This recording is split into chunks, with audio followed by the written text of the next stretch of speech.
Choosing the right fit commercial cleaning company for your facility can be really stressful, especially if you made a mistake in the past in choosing the wrong company to clean your building.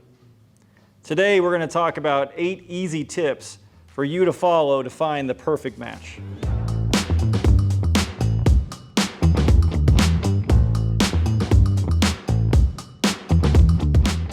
Okay, so we're going to get started having this conversation about the 8 tips, but before we do that, there's a few things that we're going to discuss today that there's just too much to go over in one video. So take a look at the links below. You're going to see some videos there, and there will be future content related to pricing and how you determine what is the best company for you when it comes to how they bid the location. But now let's go ahead and get started with what are the filters? And that's really what these 8 tips are. What are the filters that you're putting in place so that you're talking to the right company and that you will ultimately choose the right company? Step 1 is know what you want. Too often what I see is that there are a lot of customers or prospects that don't really know what they want other than the lowest possible price, which unfortunately that shows up as one of the main reasons why people make mistakes, is they're looking at everyone as the same. And frankly, we're not all the same. You have to ask the right questions, but in order to ask the right questions, you have to know what are the things that you want from a commercial cleaning company. So what kind of facility do you have? Do you have a medical facility or a commercial office building? How many people are coming in and out of your building on a daily basis? What's important to you? What is part of your mission or your vision when it comes to your company, and how do you want other people to perceive your location?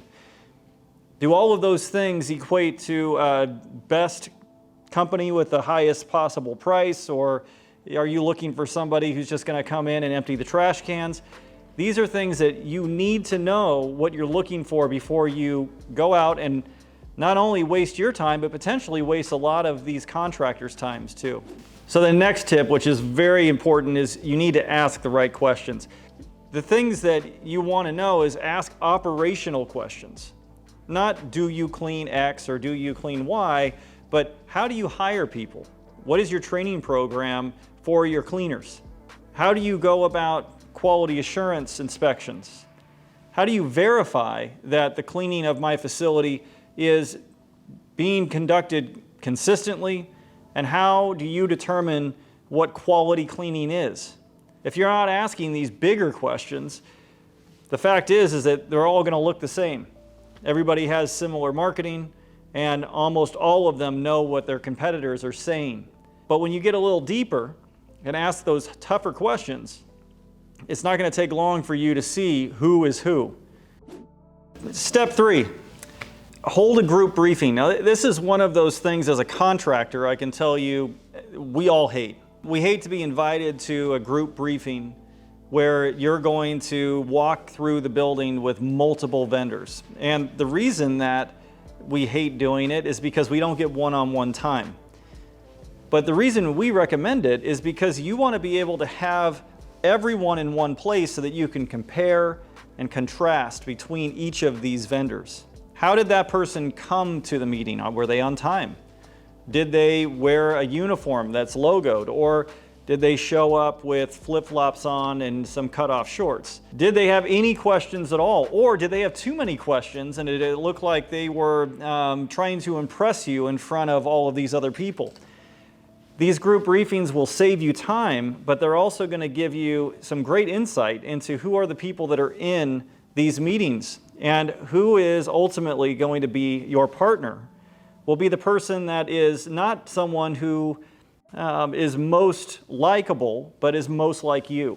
And so doing these group briefings will certainly help you to filter out who is the right fit for your business. Step 4 is request a bid.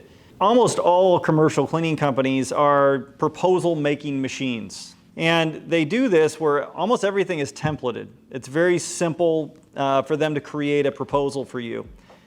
And so the more detailed your proposal request is, the more that you ask for, the less likely that you're going to get back those companies that only have the templates, that are just proposal making machines. Remember, what you're looking for is a partner, somebody who's going to take the effort before they even have the business to get the business, to build the partnership. So you have to make it a little harder. So yes, request a bid, but request it to be a little bit more detailed and less templated, so that the bid that you do get is one that reflects professionalism and reflects that someone is willing to put in the extra effort to be a partner with you.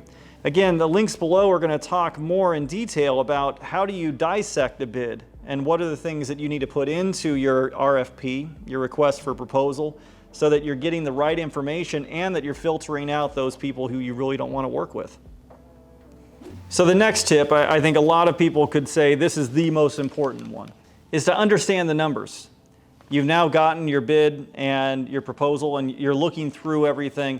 How do you determine what is the right price? How do you determine that one that's higher than the other is not overpriced?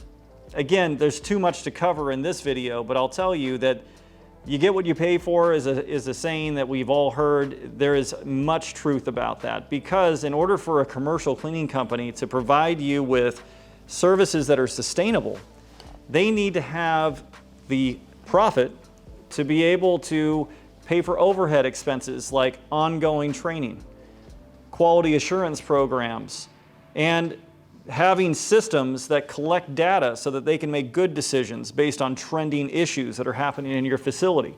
If the price is too low, then they are responding to issues or reacting to issues based on complaints that they're getting. That's not partnership. So always look at what is the total cost. And the total cost is, yes, the cleaning, but it's also all of the things that that organization is doing for you, so that you don't have to worry about your cleaning service. You just worry about your business, which is what you're supposed to be doing. Okay, so the next tip is make a selection. So you've done all of your homework, you have all of your bids in, you've asked all the questions that you need to ask. Now whoever is left, it's very likely that last few is a group of people that are all going to do a very good job. So how do you make that selection? You make the selection because it's a partner that you want to work with. It's somebody that you think that you can work with through issues, work with through major concerns, because there will be concerns, there will be complaints. So yes, price is important. Yes, asking the right questions so they have all of the things in place, but is this someone that you want to work with long term? And once you have that answer, that's who you choose.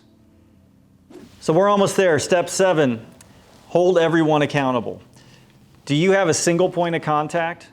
Has your contractor asked you if you are the single point of contact, or do you have additional secondary contacts? It's very important that everyone knows who they're going to communicate with. And that's important because issues will come up. And when they do, you have to be able to have one path to be able to communicate those issues. That's the only way that consistency occurs, is if you have accountability as well. So that communication, that ability to have one person on either end that can work with you, that's key and one of the most important pieces to your success. Last step, make improvements. Whatever it was that you both determined, your contractor and yourself, was the plan when you started, you need to have a plan to make changes, because the industry changes and circumstances change. So always have a plan in place on how you're going to meet regularly so that you can reestablish expectations. If you haven't set a regular scheduled meeting, do that.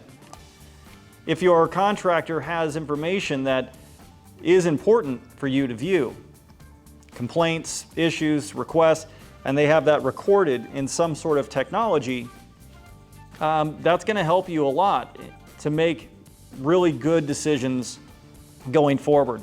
Ultimately, janitorial services, or services in general, are a relationship. And so if you have good starting points, good set expectations that you're going to continue to work with each other on problems, and you have a plan for that, success is the only thing that can come from that. So we hope that this has been helpful, but if we didn't answer any of your questions specifically, please comment below and we would be more than happy to answer those questions for you. If you like what you see, please subscribe.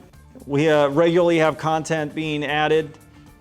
And again, thank you guys so much for joining us. This is Matt signing off.